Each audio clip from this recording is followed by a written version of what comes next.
gone up against Jermaine any in practice? Yeah, I have. What are your thoughts on him? Very impressed. Very impressed. Just the confidence he came in as a freshman. He definitely has that kind of like that dog mentality that you look for in the corners. I think him and Davison both brought that to the cornerback room this past all season. So I'm super excited to see how he goes on in his career. Marvin, did you have to tell Cornell that he should have scored on that long catch? Of course, we all made fun of him. As soon as I think you look back at it, I think Drew's like yelling at him after he gets tackled. So we definitely all made fun of him when we got to the sidelines. Is there something to be said for him at least covering the ball up, or yeah, just that's what he said. That's his excuse that he made, that he's just trying to take care of the ball. So we let him slide for that. Ennis did the same thing, but he scored. Yeah, he did. Yeah. You said that Cornell was on a better pace than you were last year at this time. I'm sure you probably still stand by that. But yeah. Is that what you were talking about when we finally see him in a game and we finally see him doing those things? Are those the kind of things that you were talking about? And is it nice to finally see it happen in a game? I mean, yeah, I think, like I said, we see it every day in practice. So for him to kind of show the world just a glimpse of what he can do on the field, I'm super proud of him. He's one of the best players that I've been around, just from the talent, just how he takes care of his business on and off the field. So I'm super excited to see, as he continues to grow, as his role increases in the offense. Just super proud of him for all he's done so far. Marvin, how's the ankle? Is it at least better than it was for most of last year? Yeah, it's getting a little better. Do you expect Emeka to play on Saturday? What's your take on that? I don't know. I'm not one of the trainers. I leave that up to the trainers. Yeah. Is that injury similar to what you're dealing with? They're going to make the call. Is the injury similar to what you're dealing with? Yeah, they're both ankle injuries, yes. Marv, when you're going up against a defense like this that's ranked #1 in the country, just how much do you get excited for the opportunity to test yourself against that? You talk about test myself personally or just test myself as a team? Yeah, both. I think definitely exciting. They're a great defense. Probably one of the best defenses that I've seen on film. I think from top to bottom, they have everything you're looking for on a defense. Very well coached as well. So it's definitely going to be a challenge for us. I think as far as testing yourself is the biggest test you can possibly get, really. So I'm super excited for that. What is their secondary in particular? What stands out about that? Kind of like last year. They were going to play that man coverage. They're going to rely a lot, and trying to be physical with you at the line of scrimmage, getting their hands on you. They're actually very talented, very skilled, and things like that. So it's definitely going to be a challenge, for me and the rest of the receivers. But it's just come down to who has better technique at the end of the day. What were your impressions of Caleb King when you lined up against him a couple times last year? Yeah, no, he's good. I think everybody kind of more so focused on the Joey Porter matchup, but then he obviously was at the corner of the other side, and I had a chance to go get him a couple times as well. But he's definitely one of the best corners that I've faced in my college career. I have tremendous respect for him. He's definitely going to be go on to do great things at the next level as well. So it's going to be an exciting matchup. Who are some of the guys who have maybe given you, not trouble, but some of the matchups you kind of like going up against those guys since you? Deontay Banks from Maryland last year. I think he's with the Giants now, his first round pick. He was really good. So Deontay Banks. Marv, it's so weird to see you drop a ball. Yeah. Saturday night, where you changed something up, were you upset? How do you? I know you'll bounce back. Yeah. What's it like for you to go through something like that? I don't know. There's a lot of emotions, to be honest with you. Because one, you let yourself down, and then you also let the team down as well. And I think what hurts the most is knowing that you prepared for it. I think you guys see, and I take preparation very seriously. I think I'm the hardest working player in the country as well. So for you to go out there and on Saturdays to not get the results that you want, it definitely hurts the heart a little bit. But it's a way to bounce back from it. It's not the end of the world, but definitely can't let the team down like that. If it was a closer game, obviously things like that can happen. But yeah, it definitely hurts because I know how much I prepare, week in, week out, on a daily basis to prevent things like that from happening. But like you said, you just got to move on from it. It doesn't seem like you could do more. So did you change anything this week? Yeah, I had changed my routine a little bit, implementing some different things. Just prevent that from happening again. Was there something How do you weird work about through the? that when it's happening in real time? Well, You're very excited to Yeah. talk about it. How do you work through that when it's happening in real time? Because I think you hold yourself to a pretty high standard. I think we're holding you to that same Yeah. standard. How do you work through that? you gotta have that neck play mentality. Same mentality that DBs have. After they get beat for a big play and everything like that, but it's gotta be next play. You can't let previous play affect the next play. So it's kind of mentality that you have to have. And I think the hardest part is never losing that confidence that you have in yourself, and still trusting your training, even though your training may have let you down one time or one play. You still have to trust yourself in the rest of the game. Does the weather at all have an impact on that? I mean, it can't. At the end of the day, it can't have an impact. How quickly did you get on the mark when you got back? How quickly after you got back? No, I stick to my normal routine. I think we got back 8 o'clock, whatever I think. So, obviously Sunday I came in, did my normal routine, but just this week, implemented some different things. One of them was one was a drop, and the other two were tough catches. Yeah. I mean, do you consider all 3 drops, or do you consider one drop and the other 2 just tough catches? I mean, if it's an incomplete pass, it's a drop for me. If anything, I touch it or not, I think every ball thrown my way needs to be completion.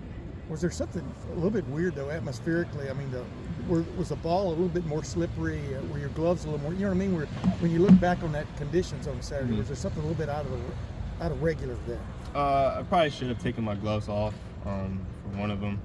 Obviously, it was raining. I don't know if you guys were there, but it was obviously raining that whole second half. Yeah. So, that's more so. Personally, I got to take the gloves off and maybe give myself a better chance there. Mark, drops aside, do you feel like you're playing up to your standard right now?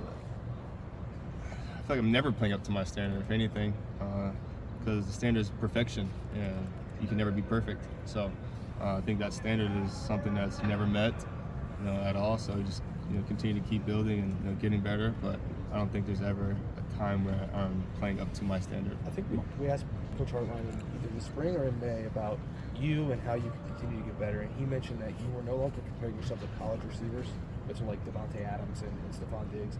Do you feel yourself pushing yourself to that standard right now?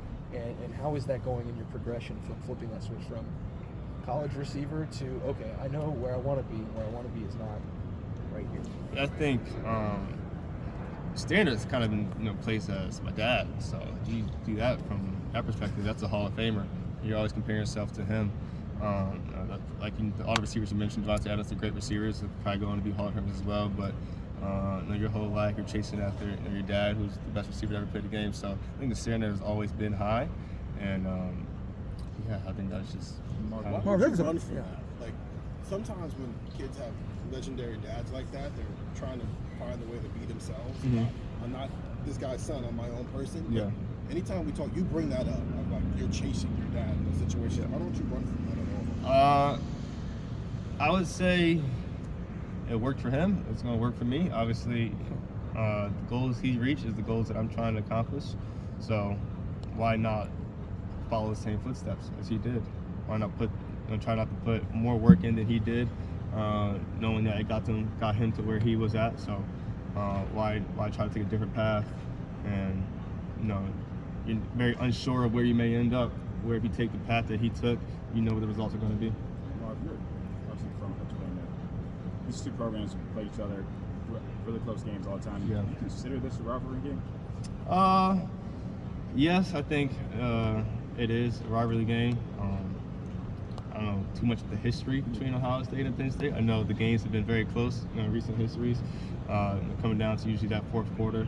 One team kind of pulls away or the other, but I think for the goals that we're trying to accomplish as a team, make it to the Big Ten Championship, Penn State is definitely one of those teams year in and year out that we're going to have to go through to reach that goal. Growing up in Philly, was there a college team that you rooted for? I know your dad went to Syracuse, maybe it was Syracuse. Was there a college team that you rooted for? No, I didn't even watch college football that much. It's more so I just always watched the NFL.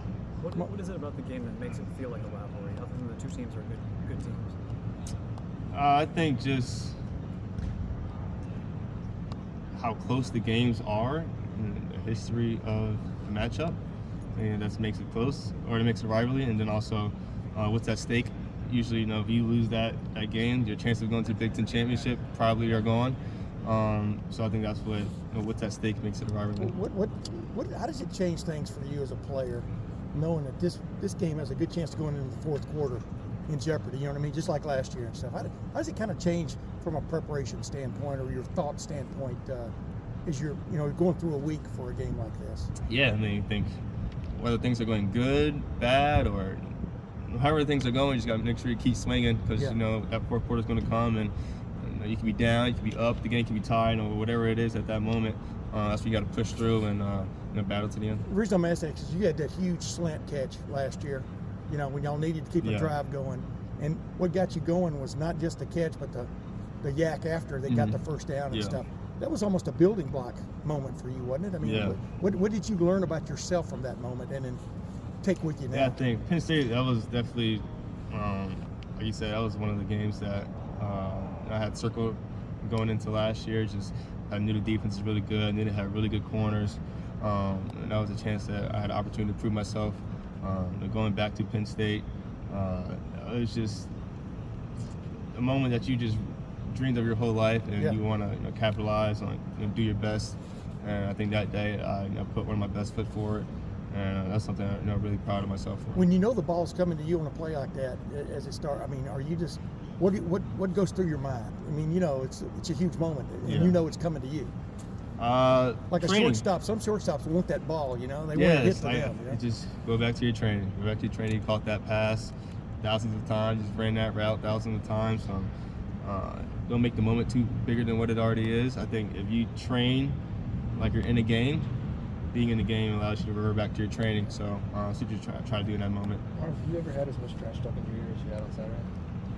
I don't even know if you call that trash talk. I think they were just, I don't even know what they were doing, but they were just out there talking to be talking. I wasn't really paying no mind, though. So to go out and have 3 catches in the first drive, score that touchdown, is that like the easiest way possible to shut them up? I don't know, like I said, I was just out there trying to do my job offensively and help the team move the ball down the field and put points on the board. I think it was on TV. I was like laughing. I think people were telling me, so I was out there just having fun. But how important is it for you? How important is it for you as the focal point of this offense to get the ball in the first drive? It seems like you guys are very adamant like get the ball to Marvin on the first drive. For you, and you're obviously a very confident player, to get the ball on the first drive, make sure that you set that standard for yourself. I think we talk a lot recently just about starting fast, and I just, like I said, the ball is coming to me, and those moments to start the game, I think it's my job to go out there and capitalize and get the whole team going. If I can go down there and make some big plays on offense, and maybe I might help the defense out, now to give them energy, or special teams give them energy. So it's just my job as one of the focal points of the offense and of the team to just do my part, and any way that I can to help the team start fast, I just try to do that. Kyle's confidence, real quick. Kyle's confidence. You've been talking up Kyle a lot with his confidence. He seems even more confident now. Just how would you describe Kyle now? It's to be expected. He's got 6 starts under his belt. Just how would you describe Kyle's confidence? That's what it is. It's just, when you have 6 starts underneath your belt, things just start slowing down for you. I remember me last year. Everything's kind of moving real fast. I think midway through the season, I think even after a game like Penn State, everything just starts slowing down for you now, and you can go out there and trust yourself a little bit more. I think just the confidence grows just organically from just playing so much. Great. Marvin, Thank you. Of course, thank you very much. Appreciate it.